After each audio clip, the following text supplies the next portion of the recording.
Yo, yo, and yo. Welcome everybody to Know the Ledge. You know, it's one of our concepts, one of our shows we run through SBP TV and the SBP. So we back to talk some music as we promised, as we've been promising y'all for a few weeks now. So we're a little late getting on this one, but it's something that we had to cover. And my man and I, we decided we gonna talk about Southern Playalistic, that album from Outkast that was released over 30 years ago. As always, I'm your boy Prime Source. What is good? What's up, Prime? What's happening, man? What's going on with you? It's all good, man. It's all good. It's all good. I'm feeling good this morning. Feeling really good that we are finally getting to uh, this album. You know, we've been talking about doing this probably for a couple of months now. And so we're a little late because the album was actually released 30 years ago, but it was back in April Right. when they released it at April 26th. So, but it's something I was not going to let get past us. And, you know, that day is finally here, man. And we're going to get to chop it up because I think this is one of the most important hip hop albums in the history of all hip hop, not just the South.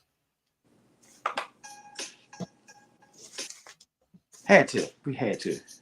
And it's all good, man. It's all good. Southern Playalistic, man. Southern Playalistic is just one of those albums when folks talk about debuts, I feel that doesn't get the credit that it deserves. Now, true hip hop heads will tell you, oh, most definitely. I knew this, I knew that. I always have it up there. But it's just not an album to me that just rolls off everybody's tongue when we start talking about debut albums of some of the best artists to ever do it. Do you feel that way? Yeah, I agree with you. Enough people talk about it that know, but it's like it's one of those albums that definitely gets pushed back because when you think of hip hop, for the most part, between the releases of 81 and 90, 94, well, 90, 93, let's say, majority come from the East Coast, New York, mostly New York, New Jersey. You got some from Cali, West Coast. You got some from Texas, but you don't have a lot from Atlanta, and especially that's lyrically driven, like Outkast. That is 100% fact.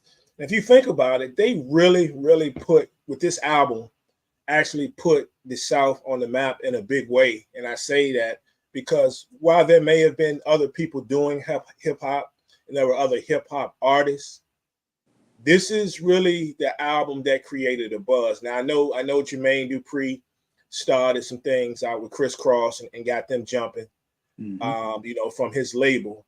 But when we're talking about a real movement and and something to bring real attention to something that's going on outside of, you know, up north, like, you know, New York or maybe even the West Coast, this was the album right here because it's an album that chronicled the way that a lot of people saw certain parts of the South, especially down in ATL.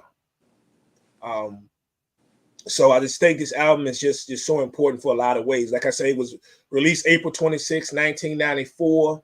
It peaked at number 20 on the albums chart, and it didn't take long for it actually to go platinum once that train started rolling. So, and even then, I think even when it went platinum, I don't think that this album was still getting the respect that it should have gotten, or that it would receive, you know, till later on. You know what I'm saying? Absolutely. Now we did see the 1995 Source Awards where Mm-hmm. Outkast was awarded, what was it, Album of the Year or New Artist of the Year, whatever it was, but whatever Al- the Group album, album of the year, group album of the year, new group, something like that. group album of the year. So we saw when Outkast went on stage, like you mentioned, not being accepted or paid attention to by a lot of people. Outkast there was some booing in the crowd, especially because you're in New York and you're used to hip hop being dominated by New York, and like I said, throw a little bit of West Coast in there as well. But a group from the South. Nah, look. We've seen similar.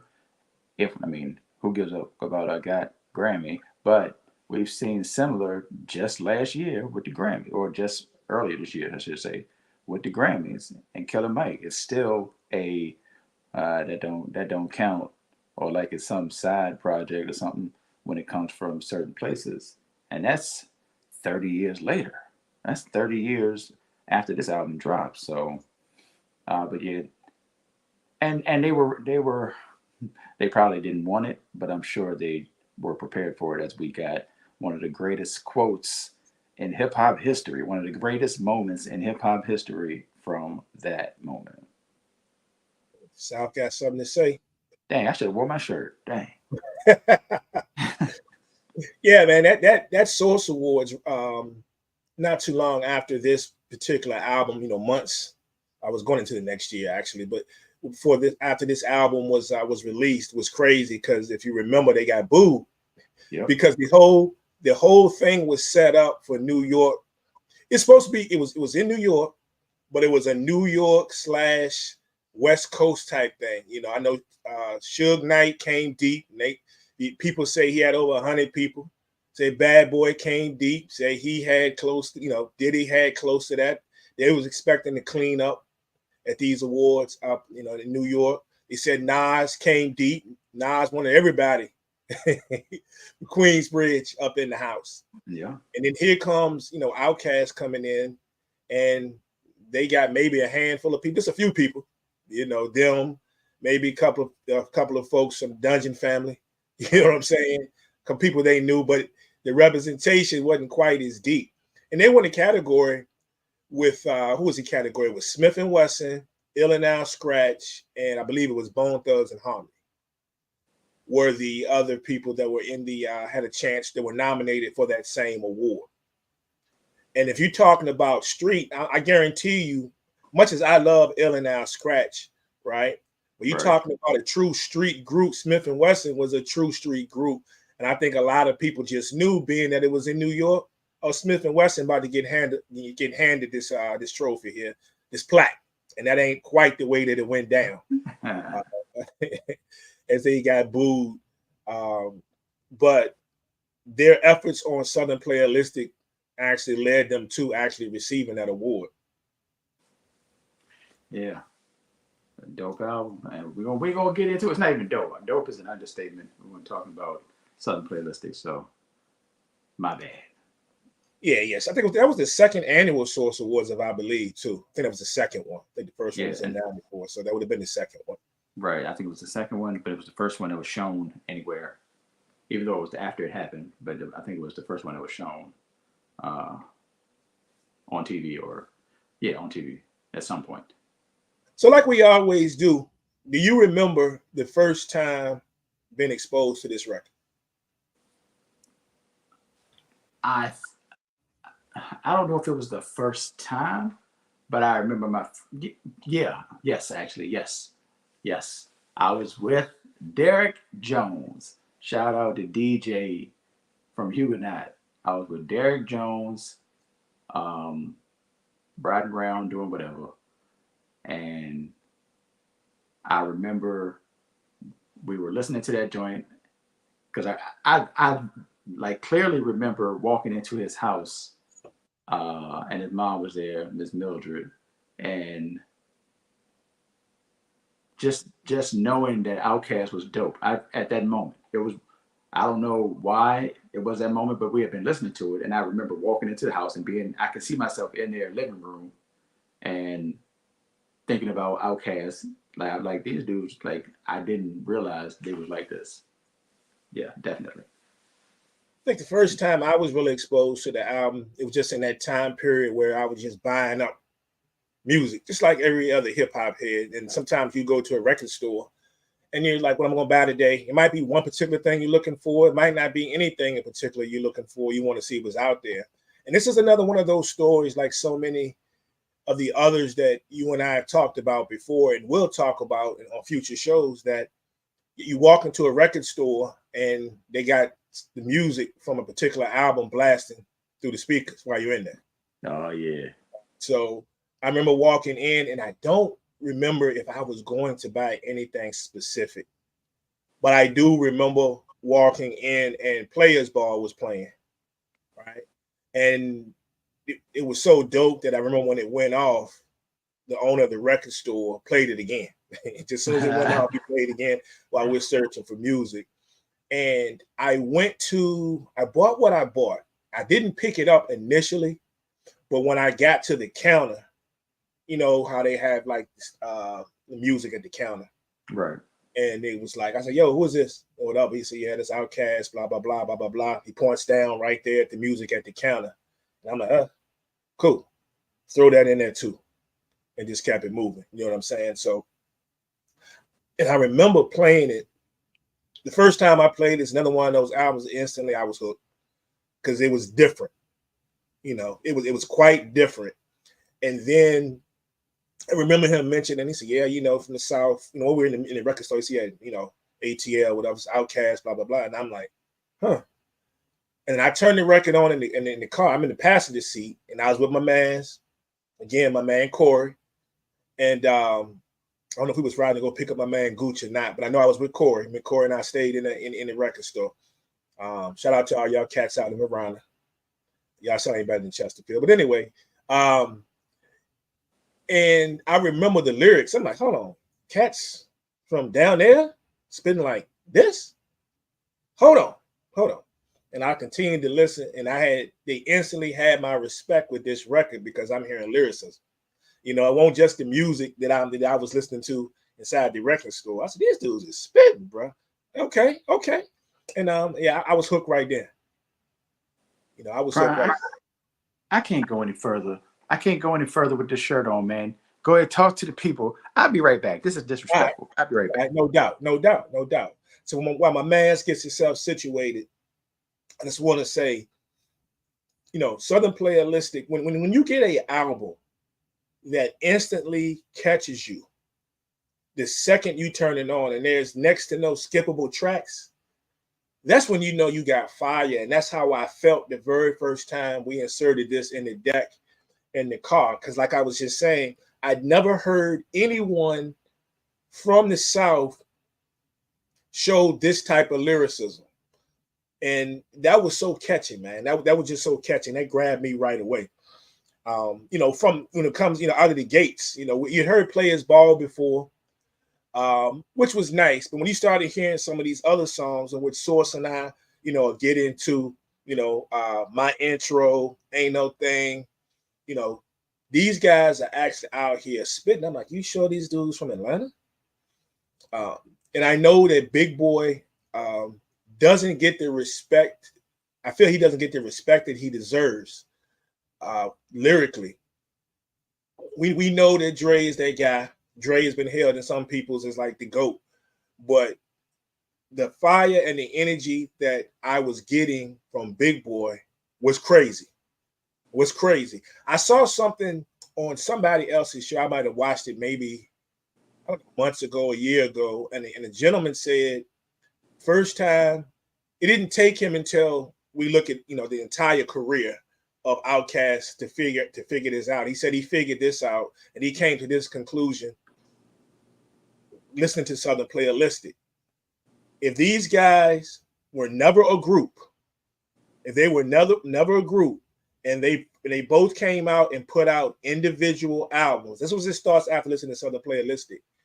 He said that he truly feels that Big Boy would be rated much higher in the game than he is now. That's a strong statement. Yeah, I like the thought. I would have, if I'm using this album as my starting point, which I have to because it is the first album, I would say personally I'd have to agree with it. Well, I did definitely. First of all, you know, I had to get my shirt straight. I mean, I had to get that right. Had to get that right. I'm like, that's disrespectful. But I definitely was a believer that Big Boy was the leader. I felt like Big Boy was the leader. If there was a leader, it was Big Boy in the group after that first album. After the first album, 100%. I say Big Boy had a stronger impact. I feel like Big Boy had a stronger impact when it comes to this album. And I haven't had a lot of people argue the point, but I feel like a lot of people just, just because they didn't think about it that way one way or the other, not that they agreed or disagreed. But yeah, I felt like Big Boy shined the most, and this is probably, as far as between them two, this is probably the album that Big Boy clearly, to me, outshined 3000. Well, he was Andre at the time. Right. I have to go back and listen. I'm trying to think, is there any other album that they made that I might think that he maybe outshined Andre? But this one, I would have to agree with you on this one as well. Even though when we'll get into it here in a little bit, I do believe there's a verse or two that Dre might have hit that might have been I like more than anything that Big Boy spit on this record. Mm-hmm. But overall, throughout the flow of the album, I would have to agree. I would definitely have to agree on that. We got to talk about the beginnings, though, man. Of everything for them. Not that we're doing a origin story or a biopic or whatever on Outkast themselves, but this album. Of course, everything started with Organized Noise.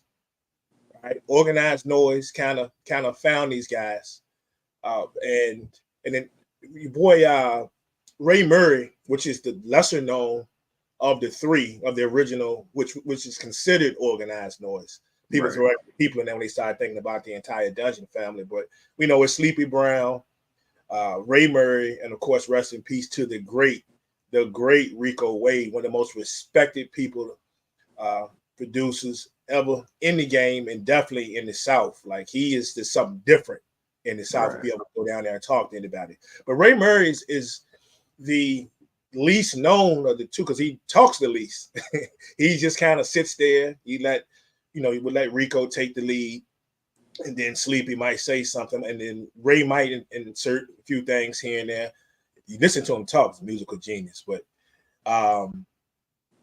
if you listen to them talk about how they actually found these guys, it was actually his vision, supposedly, that he went to, Sleepy. And Rico was like, man, we got to find like some couple of young guys. I mean, maybe, young 16, 17, high school. Because they were already doing music before this album. And in the South, they were well known. But this was the one that would hit it out of the park for them. And when they found these two guys, they hit on what Ray Murray wanted to do. Everything just took off for them. So there's definitely no Outkast whatsoever, without Organized Noise, man. Absolutely. Rest in peace, Rico Wade. Like you said, shout out to Organized Noise. Of course, people know Sleepy Brown from he runs around with Big Boy on a regular basis now, specifically. Yeah. On tour and all that. But of course, Sleepy Brown had his own project and he sang his own hooks and all that. So shout out to Sleepy Brown and of course Ray Murray, definitely. Yeah, no doubt. And of course we gotta talk about the crib, the dungeon itself. That entire album. That album was recorded in the basement. In the basement. In the basement. In the unfinished basement. And they said it was red clay, still on the walls. I mean, the floors weren't really all that great. He said you might even see like a little mouse or something running through there. Yeah. You know what I'm saying? But they were dead intent on making this music down there. That's why all the greatness took place and got started and was created in this building, in this house. And they slept down that joint. They lived down there. I know that joint was a mess, boy. Probably blankets and sleeping bags all over the place, plates with food and blunt ashes and empty beer cans and bottles around. That joint was probably reckless. It was probably reckless. That's where the greatness was created. Sometimes it be like that, bro. Indeed. Sometimes you just got to be raw with it. You get that raw energy out by just doing what you do. That's a fact. So I wonder when Big Boy went back and repurchased this. I mean, he owns it now. If he did any renovations in the bottom, down where the album's recorded. I didn't realize the house was that long. to be honest, I've never seen this angle before. Me too. When I saw this too, I'm like, wait a minute, that's the side of the house. But yeah. I went back and looked at some other photos of it as well, just to make sure it was capturing the front. And not in all the photos, you just see the front of the building. But yeah, evidently it's a little bit longer than we thought. Well, you know, houses in the A, them Joneses cheap, or they were. Houses in the A was cheap. One of my homies, I think two guys, one lived here, one lived in Atlanta, and they had similar priced houses. The ATL joint was huge. Oh yeah, I hear people talk all the time about the pricing difference on property down there and up here. It's a big difference. It's a big difference. Definitely. But it didn't really matter. You know, Big Boy had it. You know what I'm saying? So probably buying this was buying this back was nothing. That's dope though. Keep it Definitely in the family. Nothing. Keep it in the family. Keep it in the family, man. But yeah, man, it stands. It's an album to me that shows culturally, hits dead on the culture down there where they came up, where they grew up, what they wanted you to see. Nothing was probably more relevant than in the we were talking about Players Ball, right? Right. And you know that Players Ball, you know what that was supposed to be, right? Christmas joint. Yeah, it's Christmas. Players Ball was originally supposed to be a Christmas song, even though it's showing the other side. You know what I'm saying, of Christmas and the way they're looking at it. And it was on the before it was even on the album, it was on the LaFace Christmas album. Yep. And then most of you guys know that LaFace was the brainchild of L.A. Reid, legendary L.A. Reid, and of course Babyface. They had the record company jumping. They had Usher, Tony Braxton at one point. They had TLC. TLC and Usher were both on the actual Christmas record. Right. And I think that was like 93, so maybe about a year before Players Ball even hit, even though there's slight changes to it. I think that some of the lyrics are a little bit different, and they took out certain things. Like I don't know if have you ever heard Players Ball?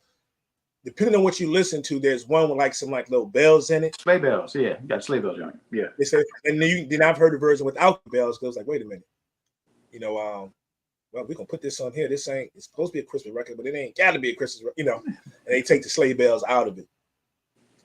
Yeah. Hey, look, you mentioned L.A. Reid and Babyface. I know it has nothing to do with hip hop or Outkast, but we got to mention the deal. I just want to say the deal, just because. Oh, the deal. If you know, you know. You That's all know. I'm saying. That's all. It was another group signed to that record company that didn't blow up. But I think they had one little semi-hit. I think it was it A Few Good Men? I think it was something like A Few Good Men. If you look them up on YouTube or something, you probably okay, yeah, I remember.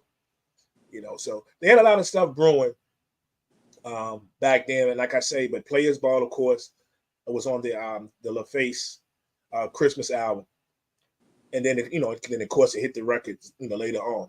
But speaking of that record though, man, let's just jump. Let's go into some of these tracks, man. Let's just go into some of these tracks on the album. This legendary album, as I'm going to say. I don't know how much you can see there. All right, so this thing comes out swinging for me because I'm loving the Peaches vibe in the intro because it says so much. If you know anything about a lot of late night radio, especially down in the South, those voices were everything. Not that it didn't happen up north either, because you can go back to these old movies like 70s and stuff like the Warriors or something, and there's that radio host, and it's usually a female, over the air talking, alerting the city about what's going on, things of that nature. The Peaches intro just carries a lot. You can think late night radio, you can think daytime radio, you can think the skating rinks, just somebody on the microphone. And I didn't even look up who the voice was on it. I don't even know who the voice was, but the voice was perfect. What they lay down. He said, "It's Peaches." That's what it is. Oh yeah, well, all right, Peaches.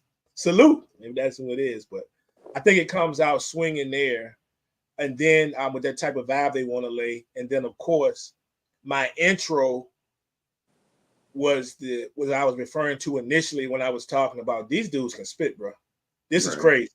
These dudes can spit because they come out the box just killing it. Indeed. I mean, you spoke it. You spoke it on my intro to let you know they came out the box spitting, and it really was what the title is, to let you know we can rhyme for real. Like, don't get it twisted. Don't get it twisted. Yeah. Think about it. This is way before, as far as on record, before we had a T.I. It was before we had a Jeezy. You know what I'm saying? There was no yin yang. You know what I'm saying? You know what I'm saying? No Migo. It's none of that. Not saying that none of these people might not have had music on the streets, but we're talking about on the record. You know what I'm saying? To really let us people outside of the deep south, understand, what's going on, and actually really, swing for the fences and actually, hit a home run. Yeah, and this was like I asked the question, or I was asked on TikTok about Outkast or Mobb Deep, Mm. and then after that, it turned into Outkast or Tribe, and I was explaining the difference between the two, as far as impact, and Outkast being the first of their collective to be out in the world. Mm-hmm. So the general point after all that was Outkast is what opened the door to the South, like we've already mentioned previously. Somebody came back and tried to say Ghetto Boys, Ghetto Boys, and all respect due and love to the Ghetto Boys, but nobody pulled up right after Ghetto Boys. Ghetto Boys Indeed. was 88, I like 80, that. or 87, 88, 89. Nobody, it wasn't like a flood of groups in 89, 90, 91 from the South, especially not from Atlanta. It wasn't until Outkast dropped in 94 where people started popping about the woodwork and really opened the door. Man, that is an excellent point. I never really thought about it that way, but you hit that dead on, without a doubt. Next up, one of my faves, Ain't No Thing. Man, let me tell you something. When I mentioned earlier in this show about there might have been a verse or two that I think that Dre was definitely the man on that. Man, a nigga ready from the get-go. You know what I'm saying? Y'all hear my shit go. It's Andre, can you point? Man, let me tell you something. Coming out the gates again with that whole, I thought about that verse when I was when you put up your TikTok the other day about the opening verse. Mm-hmm. And I thought about it, and I'm not gonna tell you it's the greatest, but if you ever want to get me hyped, play that and let me listen to him spit from the jump. Right. Off of this, that is fire. He sets the vibe from the beginning of the song, with his lyrics on that one, and it carries through the whole record, all the way to the end to the music stop, bro. Yes, sir. Ain't no thing but a chicken wing. Yeah, and got that smoke out in the dungeon with that Mary Jane, no doubt. Then we go to Call of the Wild, which I think, along with Southernplayalistic, along with even Players Ball, when we were talking about organized noise, to me, it was just a master class of breaking down samples that had already been broken down, Right. and then adding live instruments to them. You see what I'm saying? And I think this song right here, if you really go back and listen to it, you listen deep enough, you can understand what I'm saying. But it's rough. It's a rugged type song, and it hits hard for me. And it introduces us to a group that would become one of my favorites in the time frame, and really one of my favorite albums as well. Their first album. It introduces us to Goody Mob, so that's definitely important in the grand scheme of Atlanta and the South and hip hop in general. Indeed. And we already touched on Players Ball, and that is the original. They say it's the original version here. So I don't know.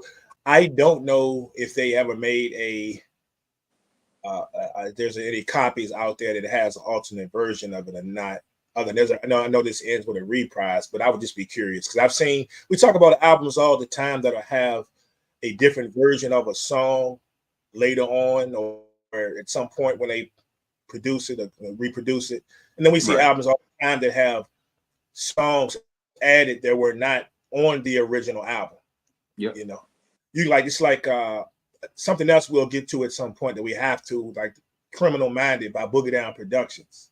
You can actually buy copies of Boogie Down Productions, Criminal Minded now that have essays on BDP on it. So yeah, and that was not on the original. Right. I still have my original wax of that album. Yeah? Yes, the original, the actual copy that I bought.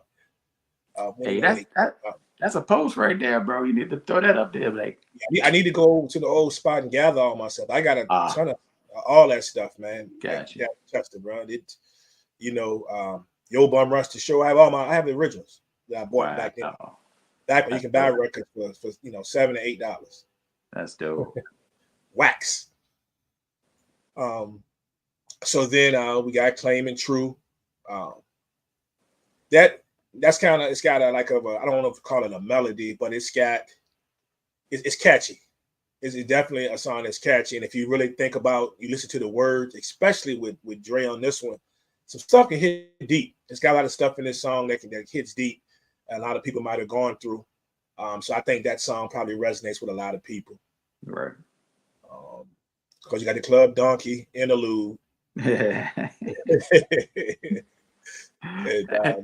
as ATL. Now, did you know about ATL strip clubs prior to this album?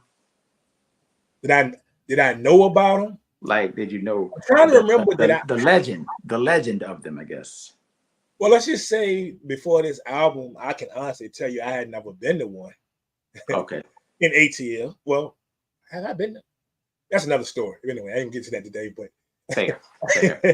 we might have to have a true SBP confessions. I get somebody to moderate it. I don't know, but anyway, that's just a thought. But now I have to think about what I really would want to tell and not tell. But yeah, as far as being going to the strip club and stuff back then, when this album came out, I had never been to one. They definitely made me want to go to one with this album. And I can honestly tell you, as I am an adult, so I can admit it, since this album, I've been to quite a few in my lifetime. So I just said the whole nine. Right. But yeah, they got this album has a lot of songs you can do a lot of stuff to. But it's 2 or 3 things going to come to mind on a lot of these songs as soon as the music hits. Strip club is one of them. Gotcha. Funky Ride, no, same thing. So it's just there's quite a few things you can do to that song, but yeah, strip club definitely one of those. Right. And then we get to the hilarious Flim Flam skit when the dude trying to sell some obviously stolen jewelry. Mm-hmm. $14K. $14K got out some folks in Buckhead, Buckhead. How much money did he want for the junk? Was it how much money he asked for initially on the I know it was $14K. I think it was $80. That's for $80 at first. Was it $80? I think it was $80 at first, and then it went down. But he was trying to get I was about to say, get that money. Don't give me the Come on, folks. The classic Flim Flam. Trying to sell some stolen jewelry on the street. You ain't got to go to ATL to see that, though. You can see that out. No, you can go outside. And then recognize, in my eyes, a classic when you see one. Get Up, Get Out. Everything from the first time you hear it to the video to the real introduction to the world for most folks to your boy CeeLo. You know what I'm saying? CeeLo Green. He comes out the box off top. First battle on this song. And that was most people's introduction right there. And it was a good introduction. Yes, sir. I don't recall ever graduating at all. Sometimes I feel I'm just a disappointment to y'all. Man, Sheesh. I'm gonna bump that as soon as we get off of here. Yes, sir. That's a tough intro. That's a tough intro right there, bro. Yeah, we already mentioned, Goody Mob. Salute to them, dope group. Also, I will say, when I listen to Big Gip talk these days, I don't know, man. I know, like people be like, "You telling the truth? Is the truth? Is it the truth?" He be saying a lot of stuff. He be saying a lot of stuff, and sometimes I be like, I liked you better before all this. Yeah. But anyway, that's just me. That's just me. But yeah, shout out to Goody Mob always. Yeah, you definitely got to get a shout out to Organized Noise too, because think about the genius in this. It's marketing, baby. It's marketing. You already know I'm about to put you out, next. And not only I'm gonna put you on this project, I'm gonna get a joint one of y'all just coming out the gates first on the joint. You know what I'm saying? That was genius. You know what's wild, bro? Yeah. Like, I wish I had looked it up just to be right in this moment, but the way that neither of these groups were meant to be groups at the beginning, or were set to be groups at the beginning. Like they came up with Outkast with Andre and Big Boy, fine. But even Goody Mob wasn't these four. Matter of fact, I think Cujo and Timo were the Lumberjacks.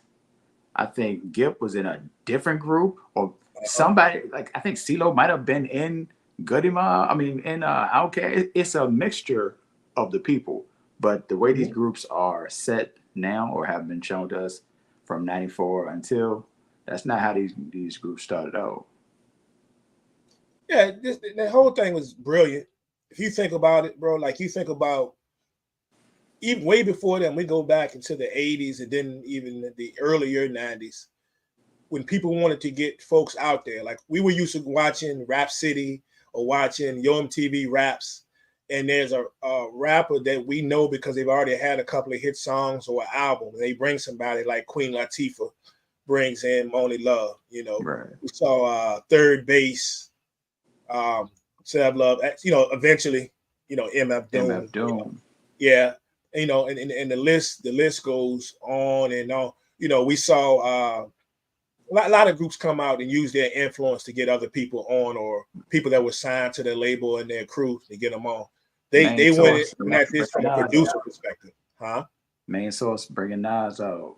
Main Source bringing Nas out. How could we not put that one up there? So genius from the producer standpoint of not only putting on this album, but the position that they put them in on these songs. I thought they were real strategic on how they handled it, and I thought that was dope. Indeed, 100. So then we got the True That interlude. Yeah. And then arguably, matter of fact, I'm gonna run this down. Arguably the greatest weed smoking song in the history of music. I know some people, when I say music, I know some people gonna run at Rick James and get Mary Jane and then some other ones. But let's at least look at this through the hip hop perspective. Right. Because there's tons on top of tons and tons of tree smoking songs. But this one right here would have to be my favorite. Yeah, it's one of my favorite songs on the album. Probably top 3, probably top 2. It's only so much time left in this crazy world. And you can, just like a lot of these songs, once again, you can smoke to it. You can go to the strip club and dance to it. You can smoke and wash your car to it at the same time. You can do it, you can cook. You can do everything to this song. I can see me scrambling eggs and frying bacon with this jump on it. And it's a song that also, that if you, in one of those heavy thought days, you know what I'm saying, that you really just, trying to get your thoughts together, you can definitely play this in the background. But you think about this. I think, you saw my post the other day about going to Taco Bamba. And it was playing I Got 5 on it. Through the speakers before you enter the building. Which is hilarious and wild at the same time. And then you go inside and they got the speakers playing the same thing. But if you So I'm gonna ask you a couple of questions, song wise, right? You prefer this? You prefer Crumbling Herb, or I Got Five on it? Oh, it's Crumbling Herb, easy for me. I get the idea of I Got Five on it. I get it. I get the love of it and all that. And probably in the history of hip hop, when you look at the greatest, the most well known and quoted songs about herb, you can go I Got Five on it. For me, Crumbling Herb. Shout out to one of the SBPOGs, no doubt. My man DB says one of his personal all-time favorite albums. I listen to it weekly. I'm right there with you, my man. I'm definitely right there with you, no doubt. One of my all-time favorites as well. Yes, sir. DB, what up? Shout out to the kid, my man Tim Casey said this is the last era that he really liked Southern hip hop. Respect, Tim, a good dude. Tim has pretty much stated, we talked. He and I have actually talked before, and he talked about his love for hip hop and kind of where he cut the line off as far as when he really stopped listening to hip hop. Period. The timeline. But he's also saying this is the last era when he really liked Southern hip hop. So shout out to Tim Casey, no doubt. That's tough. And trust me, bro, for a lot of reasons, I can't say the same for myself. I didn't cut it off there, but I get it. Trust me, I respect it and I get it. But Source, you man, Afro Man, Because I Got High. That don't even count in my world. But It don't count. I just threw it out there. I know it wouldn't. Pass the Dutch by Missy. I love that. I love that joint as a song. And it's Missy VA, 2 up, 2 down as You up, usual. 2 down. But Crumbling Herb, easy. What's we got? How High, Meth and Red. That's where it gets a little funky. But I still lean Crumbling Herb, but How High, whichever version you prefer. Right. Yeah, that's tough right there. My man, 50. High All the Time from the classic Get Rich or Die Trying album. Respect the song, but nowhere near Crumbling Herb or How High. One of my personal favorites. I'm still taking Crumbling Herb, by the way, but nobody thinks about Red's first album, How to Roll a Blunt. Hey, look, Red first, second, third, fourth, fifth, sixth, seventh, eighth, all the albums. Pick a song, but Crumbling Herb is the answer. And I already know the answer with Cypress Hill, but you got a ton of them too. And they got Hits from the Bone, I Want to Get High. I Want to Get High. Hey, I ain't gonna lie. I Want to Get High is pretty high. It's pretty high. I love that joint. But yeah, still Crumbling Herb. Yeah, my man Tim said, I don't smoke, but Red Man, that's how you roll a blunt went hard. Yes, it did. Hey, I ain't gonna say a name because I don't really know. I mean, they put it in the public, but I'm shooting. Nah, I ain't gonna say. But you and I know someone, or at least know of someone, who doesn't even smoke weed. Has never smoked weed. Like, I'm not saying they never did in their life, like never once, but generally they don't smoke.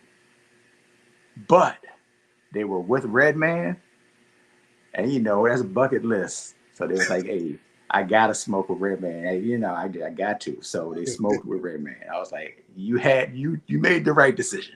You made the right decision." Shout out, no doubt. That's hilarious. Yeah, that joint does go hard though, Tim. It's one of my favorite 3 songs on that album. Rated R still my joint, but that's just so clever to me. But yeah, that joint up there it's up there on mine as well. I got one for you though, Source, because it has some ties to this group that we're talking about now. Blueberry Yum Yum. Because that would be Ludacris. It would be. And Sleepy Brown. Brown was and organized noise. So I know a few people who love that song. I'm not one of them. Luda my dude, but I'm not one of them. is easily Crumbling Herb. Easily Crumbling Herb. I got a couple of more. It's one I'm waiting for. I don't know if you got it though. I know I'm gonna forget something. Yeah, I'm trying to think Get of High something. Tonight. My next one will be Get High Tonight by Busta. Nope. Crumbling Herb. And then let me see. Went through all of those.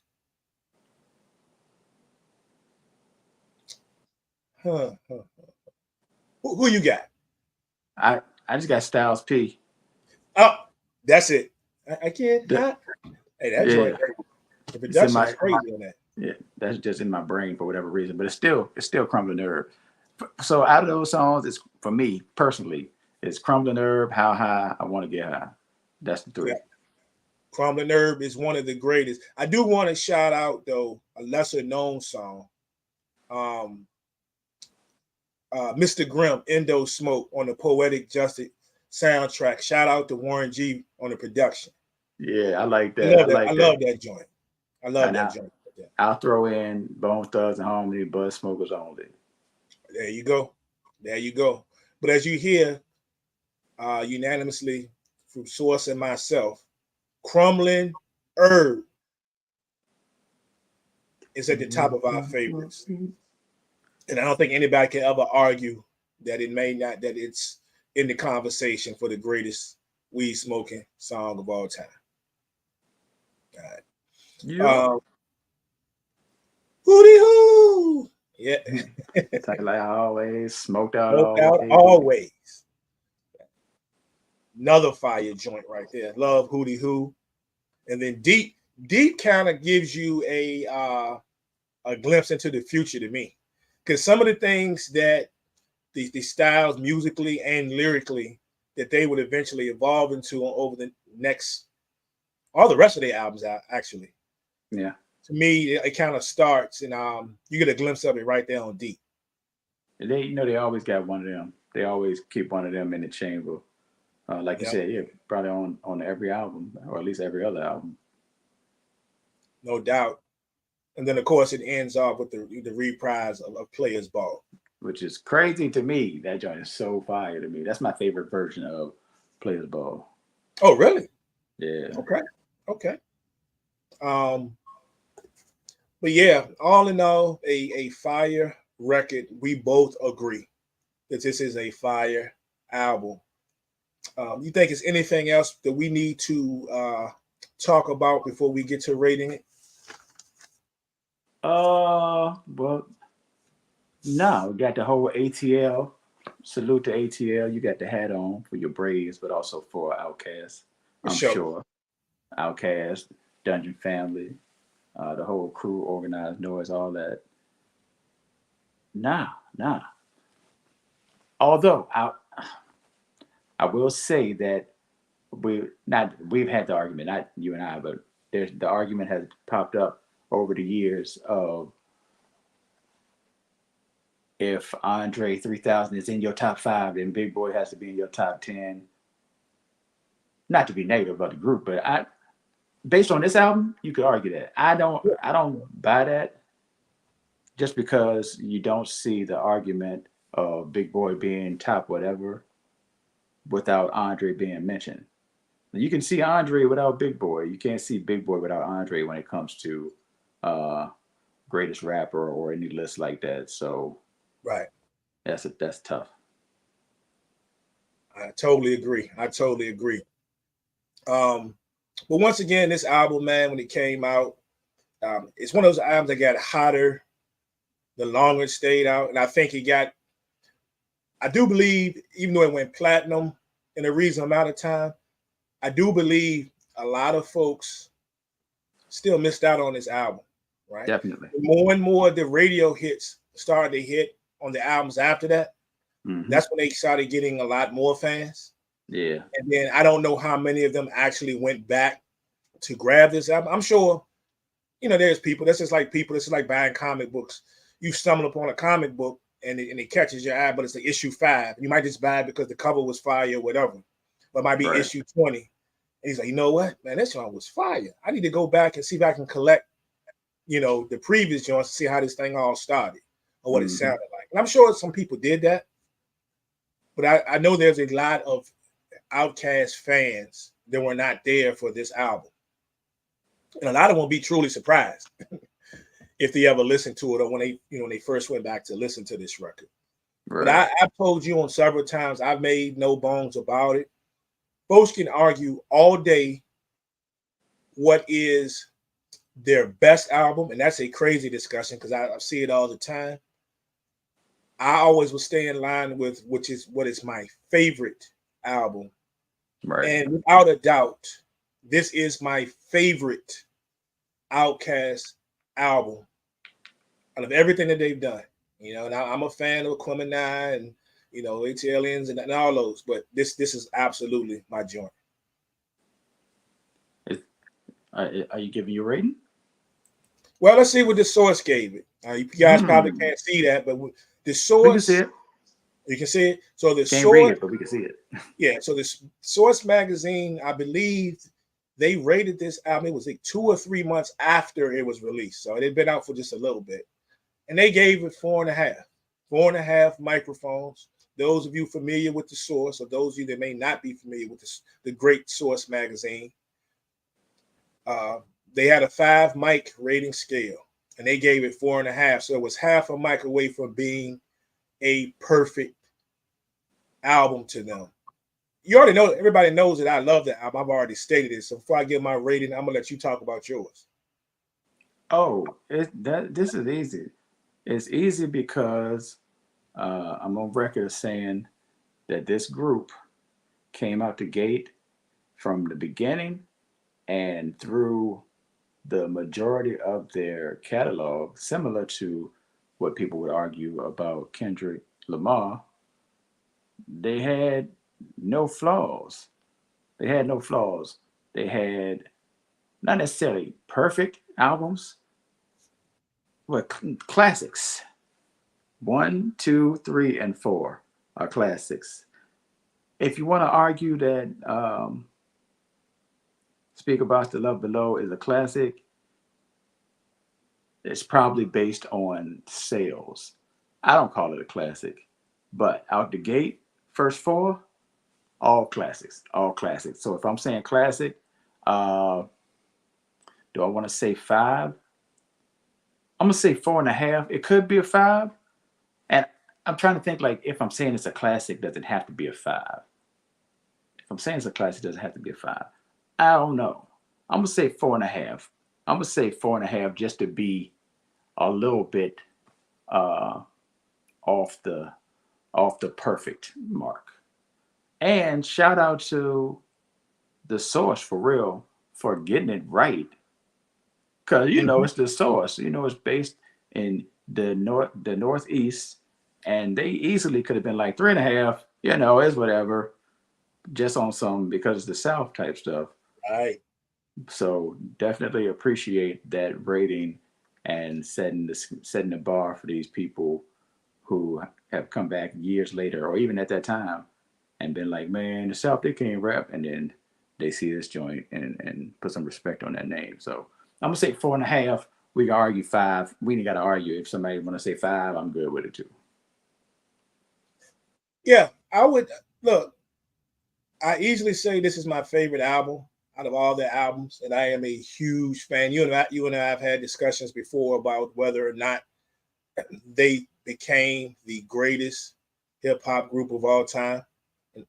We've talked about that, and I would have to echo exactly what you said. I would probably make it a 4.5, but the funny thing is, it's so good I can't tell you why it's not a 5. That's Right. what's crazy. You know what I'm saying? I don't. It's like there may be something there, and I don't know. So that does say, people will say, well, you're giving out a 4.5, then you mean none of Outkast albums are a 5 in your book. And that's correct. That doesn't stop me from believing that they are arguably the greatest hip hop group of all time. Like, I said arguably. I didn't say they were my favorite. Right. My favorite. Now that you on here, Run DMC is my favorite rap group of all time, hands down. Yeah, we know that. Hands down. We ain't even. That's not even up for debate. But if you were to tell me that arguably this is the greatest hip hop group of all time, I have no qualms for me, and I think you have a legitimate beef. Yeah. So, but this goes to say, and if I'm not giving this a 5, which I probably should, I probably should. I'm not too, giving any of their albums a 5. And if we talk about any of the other ones, which I imagine we will, matter of fact, we will at some point, definitely the next 2. And then maybe we need to get into a spirited debate at some point, even if it's just a short on the speaker box joint later down the line, right? We'll get 1 or 2 other heads on with us though when we do that. Maybe Dan and somebody else, but yeah. So I have no problem. I'm gonna ride with being a 4.5, and I'll try to figure out why it's not a 5, which I never will. But I love it.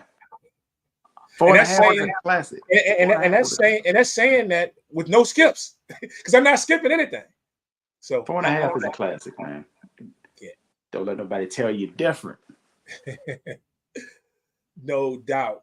So yeah, so there it is. 30 years later, we just look back at Outkast album, Southernplayalistic Cadillac Music. The album that started it all for a lot of what we got, after 94, and even, believe it or not, some of the stuff we're still getting now.